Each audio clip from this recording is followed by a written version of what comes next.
ఏసే పరిష్కారము అనుదిన Bible study కార్యక్రమం ప్రేక్షకులందరికీ యేసుక్రీస్తు వారి మహిమగల నామమున వందనాలు. ప్రభువునందు ప్రియా దేవుని బిడ్డలారా, నేటి దినము దైవజనులు కారుపాటి శ్యామ్ సాగర్ గారి ద్వారా ఇర్మియా గ్రంథమును ధ్యానం చేసుకుందాము. మీరందరూ బైబిల్తోనూ నోట్బుక్తోనూ సిద్ధపడి ఉంటే దైవజనులు కారుపాటి శ్యామ్ సాగర్ గారు ప్రార్థన చేసి ఈ దినపు వాక్య పరిచర్య చేస్తారు. ప్రభువునందు ప్రియ దేవుని బిడ్డలారా, నేటి వాక్య ధ్యానానికి సహకారాన్ని ఇచ్చిన కుటుంబం ఏలూరు బాలాజీ నగర్ వాస్తవ్యులు శ్రీ సొంగ డానియల్ పద్మావతి గార్ల కుమారుడు సొంగ ప్రణీత్ డానియల్ ఈ దినం ప్రతిమ గారితో వివాహం జరిగిన సందర్భంగా ప్రణీత్ డానియల్ గారి మేనమామ గారు, ఏసే పరిష్కారం యాంకర్ గారు శ్రీ పుల్లగోర శ్రీధర్ బాబు గారు అసిస్టెంట్ ఇంజనీర్, శ్రీమతి లావణ్య గారు స్టాఫ్ నర్స్, కుమారులు డేవిడ్ సృజన్, శామ్యూల్ సాత్విక్ సహకారాన్ని అందిస్తున్నారు.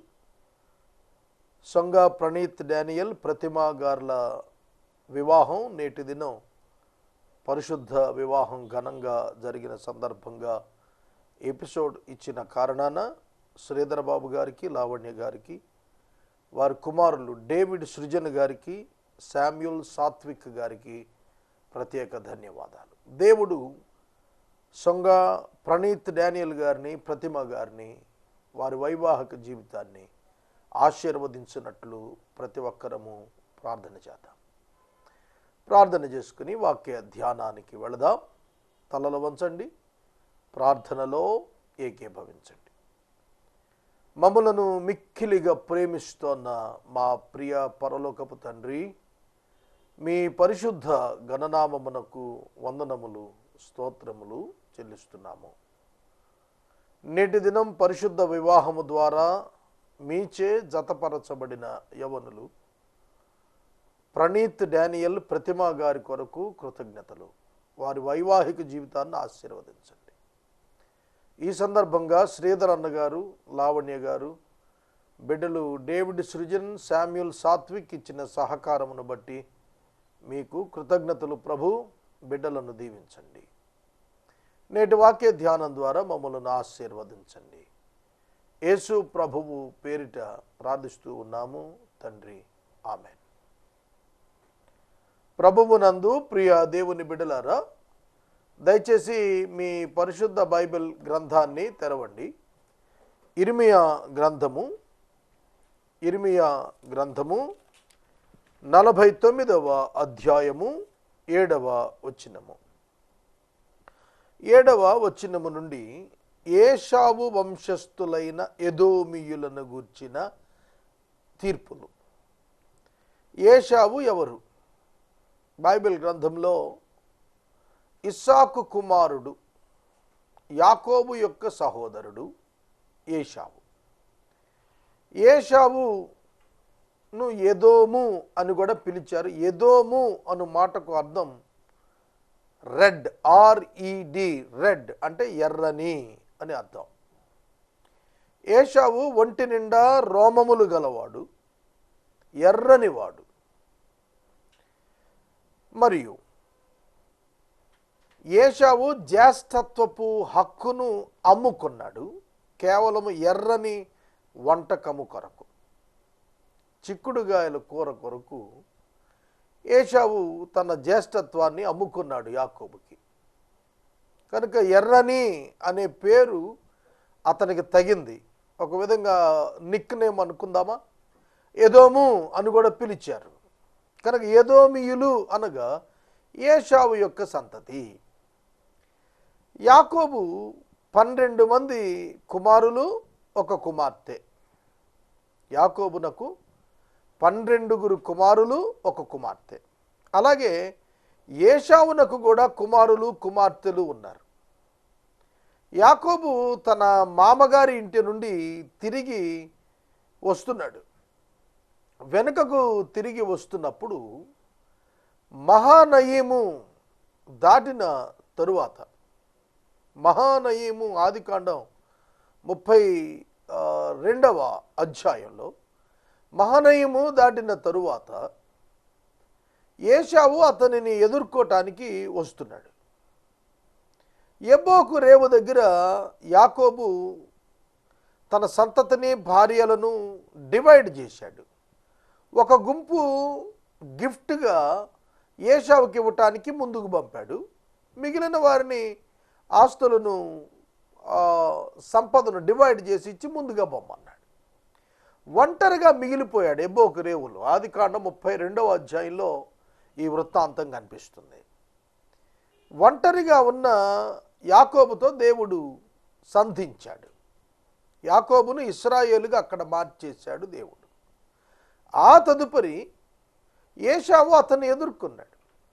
యాకోబు యొక్క తొడగూటి పైన ప్రభువు కొట్టాడు. అది వసిలిపోయింది.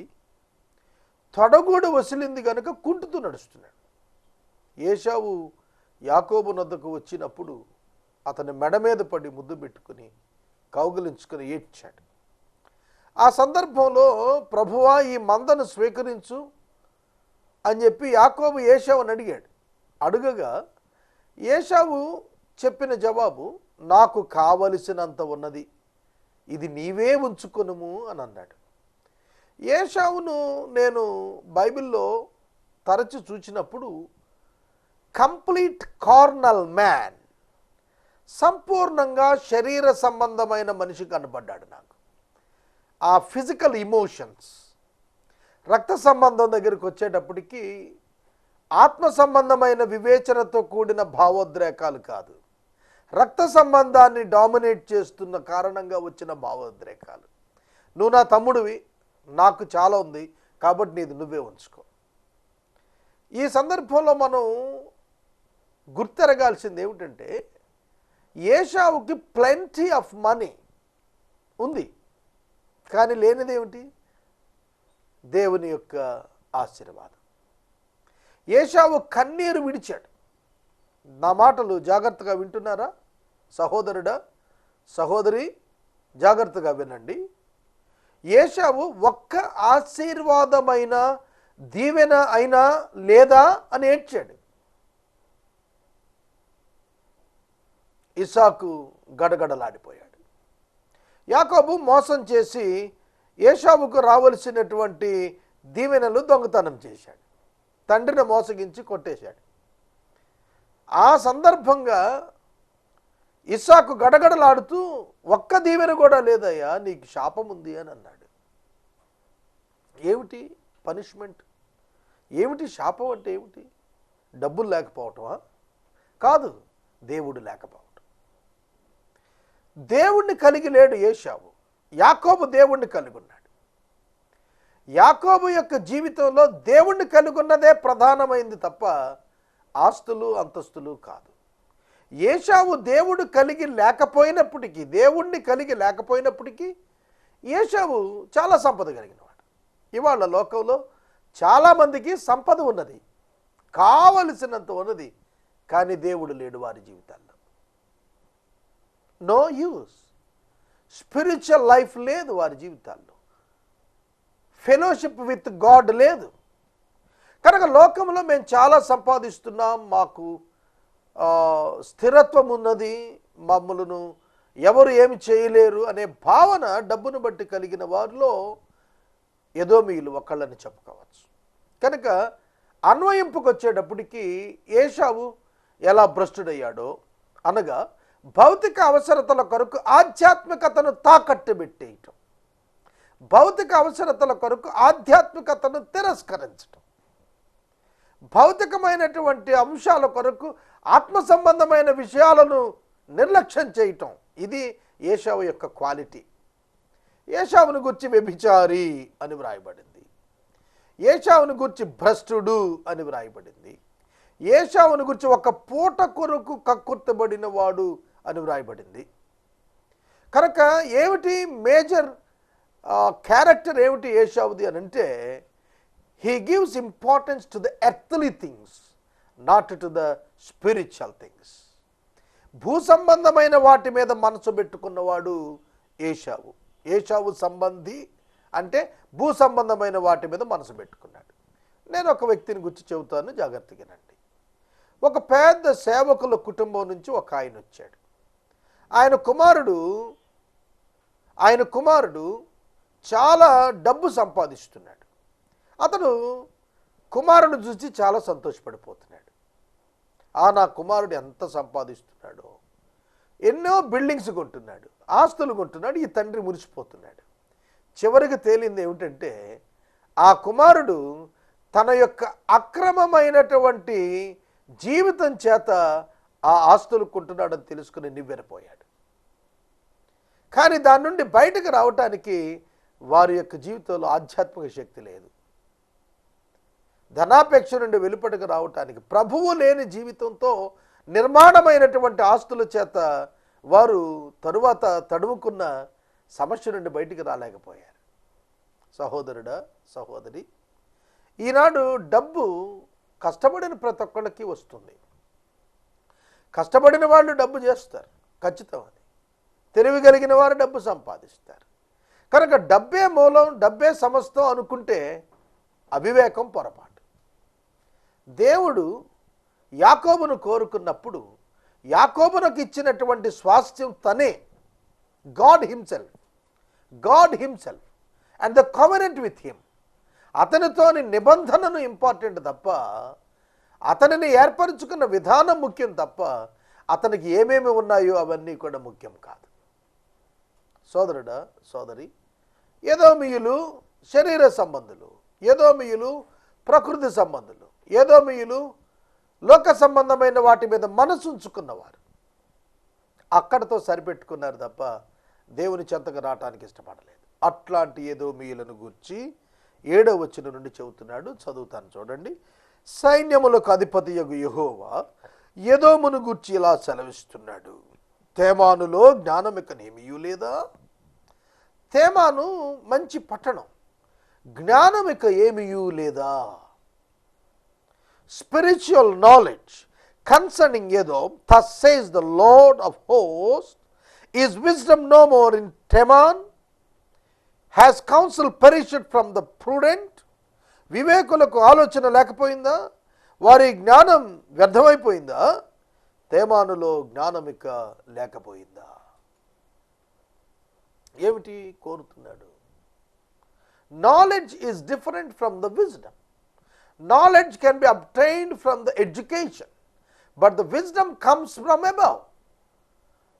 జాగ్రత్తగా తెలుసుకోవాలి. మనం విజ్ఞానము చదువుకునుడు ద్వారా వస్తుంది, కానీ దేవుని గురించినటువంటి భయము, జ్ఞానము దేవుని గురించిన అంశాలను బట్టి వస్తుంది.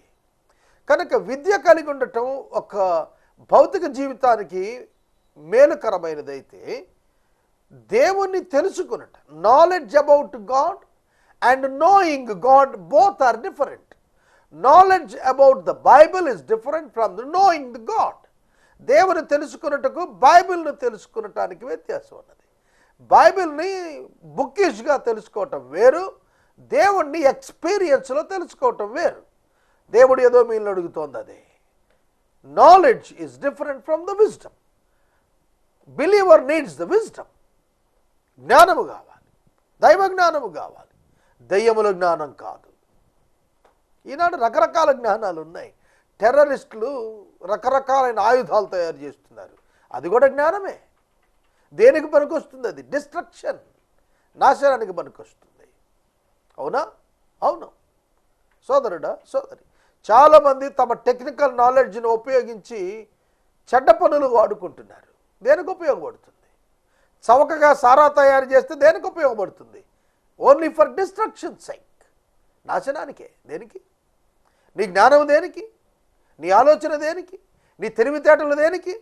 ప్రజలను నాశనం చేయటానిక? తేమాను అట్లాంటి జ్ఞానంతో నిండిపోయింది. ఉపయోగం ఏమిటి? ఉపయోగం ఏమిటి? ఏమీయూ లేదు. ఈ రాత్రి నేను మనవి చేస్తున్నాను, నువ్వెంత విజ్ఞానం సంపాదించినా, ఎన్ని సెక్యులర్ డిగ్రీస్ సంపాదించినా, నీ వలన మనుషులకు కలుగు మేలు ఏమిటి? మేలు ఏమిటి? నీవు ఒకసారి పరిశీలించుకోవాలి. సహోదరుడా, సహోదరి, దేవుని యొక్క వాక్యము మనలను దేని కొరకు సిద్ధపడమంటోంది, ఏ విధంగా మన జీవితాలను నిర్మించుకోమంటోంది. ఇది మనకు అర్థం కాకపోతే మనం వ్యర్థులం అయిపోతాం. ఇది మనం గుర్తెరగాలి. ఏశావును విమర్శిస్తూ, నేను అతనికి కష్టకాలం రప్పిస్తున్నాను, దదానీయులారా పారిపోండి, వెనకకు మళ్ళీపోండి, బహులోతున దాక్కోండి. ఏశావును విమర్శిస్తున్నాను. God is judging. దేవుడు విమర్శిస్తున్నాడు, కష్టకాలం రప్పిస్తున్నాడు, పారిపోమంటున్నాడు, దాక్కోమంటున్నాడు. ద్రాక్ష పండ్లు ఏరువారిని యుద్ధకు వచ్చిన ఎడల వారు పరిగెలను విడువరా? రాత్రి దొంగలు వచ్చిన ఎడల తమకు చాలునంత దొరికి వరకు నష్టము చేస్తారు కదా. నేను ఏశావును దిగంబరినిగా చేస్తున్నాను, అతడు దాగి ఉండకుండునట్లు నేను అతని మరుగు స్థలమును బయలుపరుస్తున్నాను. అతని సంతానమును, అతని స్వజాతి వారిని, అతని పొరుగు వారును నాశనం అవుతున్నారు. అతడు లేకపోతాడు. ఏశావు అన్నప్పుడు ఒక జాతి, ఎదోము అన్నప్పుడు ఒక జాతి, ఒక దేశాన్ని గురించి మాట్లాడుతున్నాడు. ఎదోము అన్నప్పుడు ఒక జాతి అండి, ఆ జాతిని గురించి మాట్లాడుతున్నాడు. వారిని దిగంబరులుగా చేస్తాను అన్నాడు. దిగంబరి అంటే నో స్పిరిచువల్ సెన్సేషన్, ఆధ్యాత్మికత లేకపోవటం. మొట్టమొదట దిగంబరిని అని తెలుసుకున్నవాడు ఎవరు? ఆదికాండము 3వ అధ్యాయంలో ఆదాము పాపము చేసినప్పుడు పాపము యొక్క కారణముగా అతడు సిగ్గు తెలుసుకున్నాడు. అతడు అప్పటికే దిగంబరి, కానీ దిగంబరిని తెలియక ఉన్నాడు. 3వ అధ్యాయంలో పాపం చేసిన అనుభవం తరువాత తాను దిగంబరిని అని తెలుసుకున్నాడు. That is the difference. Sin made the difference. పాపము వ్యత్యాసాన్ని కలిగించింది కనుక నేను అతడిని దిగంబరినిగా చేస్తున్నాను. Sin repels. పాపము అతనిని పట్టుకుంటుంది, అతని సంతానము, అతని పొరుగువారు నాశనం అవుతున్నారు. అతడు లేకుండా పోతాడు. అనాథలకు నీ పిల్లలను విడువు, నేను వారిని సంరక్షిస్తాను. నీ విధవరాడు నన్ను ఆశ్రయింపాలి. తల్లిదండ్రులు చనిపోయిన బిడ్డలు ఉంటారు చూశారు, అనాథలను, వారిని దేవుడు తనకు వదలమంటున్నాడు. ఎదోమియుల అనాథలను, ఎదోమియుల విధవరాండ్రను దేవుడు తన యొద్దకు ఆహ్వానించుకుంటున్నాడు. I will take care of them. ఎదోము, నిన్ను నేను నాశనం చేసిన నీ యొక్క అనాథలైన పిల్లలను, నీ విధవరాండ్రను నేను సంరక్షిస్తాను. God is promising them. చూడండి, ఎదోమును దేవుడు శిక్షిస్తూ కూడా అనాథలు, విధవరాండ్ర పట్ల కన్సర్న్ చూపిస్తున్నాడు. ఇవాళ క్రిస్టియన్స్, చర్చ్ ఇది చేస్తున్నదా? ప్రతి క్రైస్తవ సంఘం చేయాల్సింది, మొట్టమొదటి చేయాల్సింది చర్చ్ బిల్డింగ్ కట్టడం కాదు, ఇది టేకప్ చేయాలి. అనాథ, విధవరాండ్రు, ఈ రెండింటికి నీ ఫండ్స్ ఫ్లో కాకపోతే వ్యానిష్, వ్యర్థము. అర్థమవుతుంది? కనుక at most important, first prioritized activity for the church ఏమిటి అనగా అనాథలను, విధవరాండ్రను పోషించట. ఎందుకనగా వారు దీనులు, వారికి అండ లేదు, వారికి నానేవారు లేరు. సంఘము నేనున్నానని నిలబడాలి. అపోస్తలులు సంఘాలకు ఉత్తరాలు రాస్తున్నప్పుడు విధవరాండ్ర పోషణ, అనాథల యొక్క పోషణ మీద ప్రత్యేకముగా శ్రద్ధ నిలిపారు. What about today? ఇవాళ ఏ విధంగా ఉంది? ఆలోచన చేస్తున్నామా?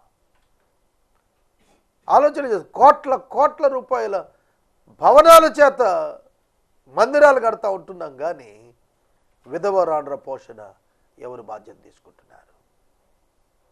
సోదరుడా, సోదరి, గాడ్ ఈజ్ హ్యావింగ్ కన్సర్న్. దేవునికి వారి పట్ల ఒక ప్రత్యేకమైనటువంటి శ్రద్ధ ఉన్నది, దయ ఉన్నది, కనికరం ఉన్నది. ఇది మనం తెలుసుకోవలసిన పాఠం. యెహోవా ఇలా సెలవిస్తున్నాడు, న్యాయము చేత ఆ పాత్రలోనిది త్రాగటానికి రానివారు నిశ్చయముగా దానిలోనిదే త్రాగుతున్నారే, నీవు మాత్రం బొత్తిగా శిక్షణ అందకపోదువా? అంటే యాజ్ పర్ ద జస్టిస్, న్యాయం ప్రకారం ఏదైతే అనుభవించాలి, ఎవరు ఏది అనుభవించవలసిన శిక్ష ఉన్నదో దానిని వాళ్ళు పొందుతున్నారు కదా. మరి నువ్వరికే ఎట్లా తప్పించుకుంటావు? చాలామంది అనుకుంటారు, అబ్బాబే మనం చేసిన పాపానికి మనకేం శిక్ష రాదనుకుంటారు. ఎంత అవివేకం! యేసుక్రీస్తు ప్రభువునందు క్షమాపణ దొరుకుతుందని తెలిసి కూడా ఆ ప్రభువుతో మాకేంటండి, ప్రభువుతో మాకేం సంబంధం లేదండి, మా పాపానికి మేము చాలా పర్ఫెక్ట్గా క్లియరెన్స్ తెచ్చేసుకుంటున్నాం అన్నట్టుగా జీవిస్తున్నారు. ఎట్లా సాధ్యం? God never accepts any other kind of ఏ విధమైనటువంటి ప్రత్యామ్నాయమును కూడా క్రీస్తు రక్తానికి వెలుపట ఆయన అంగీకరించడం. మానవ పాప క్షమాపణార్థం దేవుడు అంగీకరించినటువంటి ప్రాయశ్చిత్తం ఒక క్రీస్తు యొక్క రక్తం మాత్రమే. Nothing other than that. అంతకు మించి ఇతరమైనది దేనిని దేవుడు అంగీకరించడు. అటువంటిప్పుడు ఎట్లా వాళ్ళకి క్షమాపణ వస్తుంది? నీవు మాత్రమే శిక్షను అందకపోదువా? చాలామంది వాళ్ళ ఆధ్యాత్మిక జీవితాల పట్ల ఆలోచన లేని వారుగా ఉంటున్నారు. ప్రభు అయిన యేసుక్రీస్తునందు నిర్లక్ష్యం ఉంచుతున్నారు. ఇప్పుడు ఒక విషయం చెప్పాలి, అదేమిటంటే, పాపము చేసినందుకు నరకాగ్నికి వెళుతున్నావా? పాపము వలన వచ్చు జీతమైన మరణము నుండి తప్పించుటకు దేవుని చేత పంపించబడిన క్రీస్తును అంగీకరించినందుకు నరకానికి వెళుతున్నావా? ఇది మనం ఆలోచించాల్సింది. పాపమునకు శిక్ష క్రీస్తు యేసు శరీరమునందు దేవుడే విధించాడు. ఇక పాపానికి శిక్ష లేదు. మరి దేనికి శిక్ష ఉంది? యేసును అంగీకరించకపోయినందున శిక్షలోనికి మనం వెళుతున్నాము. ఇది ఎంతమందికి అర్థమైంది? కాబట్టి judgement based on very simple issue, accepting Christ or denying Christ. యేసును అంగీకరించావా, శిక్ష నుండి తప్పించుకుంటావు. యేసును తిరస్కరించావా, శిక్షించబడతావు. Very simple. ఎవరినో భయపెట్టడానికి ఈ సందేశం నేను పుట్టించింది కాదు. మార్కు సువార్త 16 నమ్మి బాప్తీసం పొందిన వాడు రక్షించబడు, నమ్మని వానికి శిక్ష విధించబడును. నమ్మని వానికి, ఏమి నమ్మని వానికి? యేసుక్రీస్తునందు దేవుడు ఉచితంగా పాప క్షమాపణ అనుగ్రహించాడు, పాపమునకు శిక్ష విధించాడు, నేను క్షమించబడుటకు అర్హతను దేవుడు నాకు క్రీస్తులో ఇచ్చాడు అని ఎవరు నమ్ముతారో వారు తప్పించబడతారు. తరువాత బొస్రా పాడుగాను, అపహాస్యాస్పదముగాను, ఎడారిగాను, శాపవచనముగాను ఉండుననియు, దాని పట్టణములన్నీయు ఎన్నటన్నిటికీ పాడుగా ఉండుననియు నా తోడని ప్రమాణం చేసి ఉన్నానని యెహోవా సెలవిస్తున్నాడు. బొస్రా అనేది గొర్రెలకు పేరుగాంచింది. బొస్రా గొర్రెలు ఏపుగా ఉంటాయి. ప్రపంచంలో ఉన్న షీప్ గొర్రెలన్నింటిలో కూడా బొస్రా గొర్రెలు చాలా గొప్పవి. ఎందుకంటే పేరెనికగనివి, చక్కటి ఉన్ని వంటి వెంట్రుకలను ఉత్పత్తి చేసేటువంటి గొర్రెలు అవి. కారణం ఏంటో తెలుసా? ఆ ప్రాంతంలో ఉన్నటువంటి అద్భుతమైనటువంటి మేత. హిల్ ఏరియాస్ అవి, అక్కడ మేత అద్భుతంగా వస్తుంది. కానీ ప్రభు చెబుతున్నాడు, బొస్రా పాడైపోతుంది, అపహాస్యాస్పదం అయిపోతుంది, ఎడారి అయిపోతుంది, పట్టణాలన్నీ పాడైపోతాయి. దేవుడు స్వయంగా మాట్లాడుతున్నాడు. చాలామంది లంచముల చేత తమ ఆర్థికమైనటువంటి సంపద పెంచుకుంటున్నారు. కానీ వారికి కరువు వస్తుంది. నా మాటలు వింటున్నారా? అక్రమము చేత ధనము సంపాదించిన వానికి కరువు వస్తుంది. It's a spiritual truth. ఇది ఆధ్యాత్మికమైన సత్యం. కరువు వస్తుంది, జాగ్రత్త. చాలామంది క్రైస్తవులు ఈ కరువులో, కోరల్లో చిక్కుకుపోయిన వారు నాకు వ్యక్తిగతంగా తెలుసు. సోదరుడా, సోదరి, బొస్రా వంటి అద్భుతమైనటువంటి పట్టణాలు, వాటి గొర్రెలకు శ్రేష్టమైన పేరు తెచ్చిన ఆ ప్రాంతాలు నిర్మానుష్యం అయిపోతున్నాయి అన్నాడు. ఎందుకని? దేవుని యొక్క ఉగ్రత పాపం మీదకి వస్తుంది. జాగ్రత్త. పాపం అట్టబెట్టుకున్నావా, నశించిపోతావు. దేవుడు పాపులను ప్రేమిస్తాడు, కానీ పాపాన్ని ఖచ్చితంగా ద్వేషిస్తాడు. పాపాన్ని ప్రేమించడు. కనుక మనం పాపాన్ని ప్రేమిస్తూ ఉండిపోయామో ఆ పాపమునకు వచ్చే శిక్షలో మనము భాగస్థులం అయిపోతాం.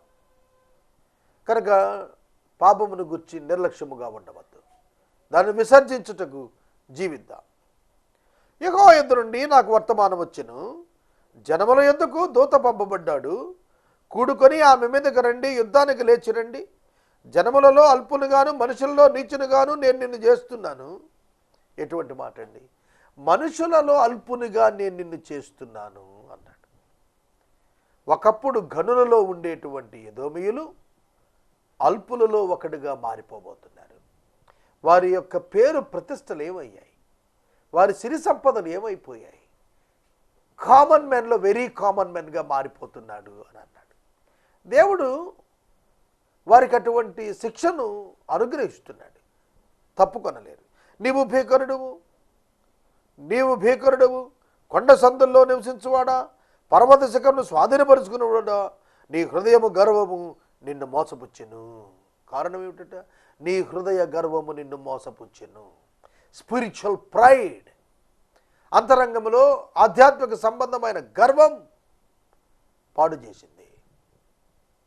యేసుక్రీస్తు ప్రభువునందల విశ్వాసము ద్వారా ఒక వ్యక్తిలో వచ్చేటువంటి ఆధ్యాత్మికత అతనిని ఎన్నడూ గర్వానికి నడిపించదు. ప్రభువును బట్టి ఎదుగుతున్నవాడు గర్వము వైపు వెళ్ళడు. గర్వము అపవాది మనస్సు, దీనత్వము యేసుక్రీస్తు మనస్సు. మత్తయి సువార్త 11:28లో నేను దీన మనస్సు గలవాడను, సాత్వికుడునని యేసు ప్రకటించాడు. కనుక యేసును వెంబడించు వారి దగ్గర సాత్వికము, దీన మనసు అనే లక్షణాలు ఉంటాయి. అపవాదిని వెంబడించే వాడి దగ్గర గర్వము అనేటువంటి లక్షణం ఉంటుంది. కనుక నీ హృదయము, నీ గర్వపు హృదయము నిన్ను మోసపుచ్చింది. Your deceitful heart, prideful heart, deceitful heart cheated you. ఎవరో కాదండి మనల్ని మోసం చేస్తోంది, మన హృదయమే మనల్ని మోసం చేస్తుంది. నరుని పాడు చేసేది అతని హృదయమే. ఇది చాలామందికి అర్థం కావటం లేదు.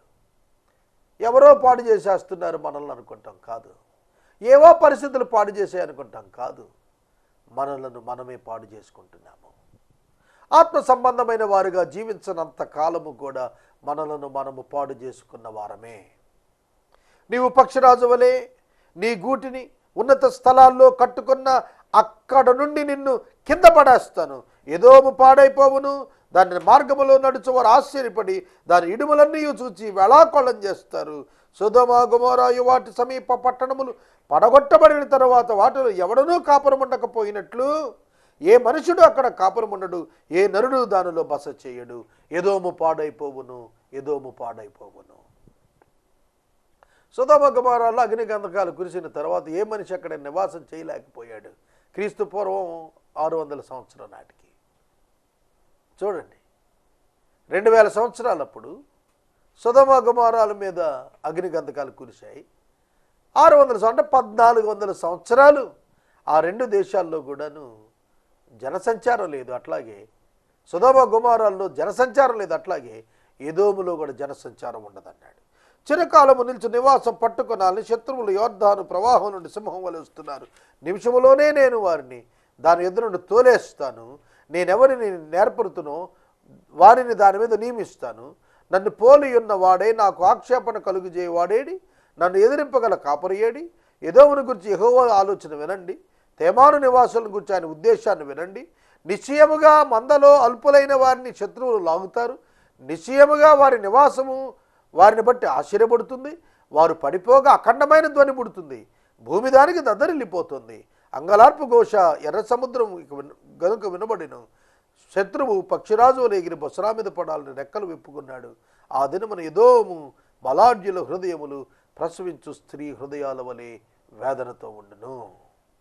అర్థమైందా? ధనాన్ని నమ్ముకుని, శరీరాన్ని నమ్ముకున్నవాడు పతనమవుతాడు.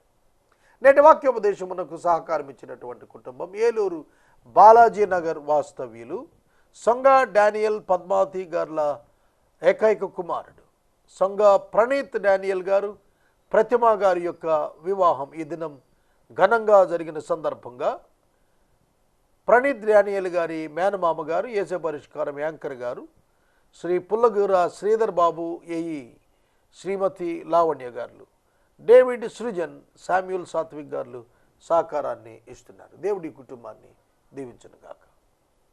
మనము ఇంతవరకు దైవ సేవకులు కారుపాటి శ్యామ్ సాగర్ గారి ద్వారా ఇర్మియా గ్రంథమును ధ్యానం చేసుకున్నాం.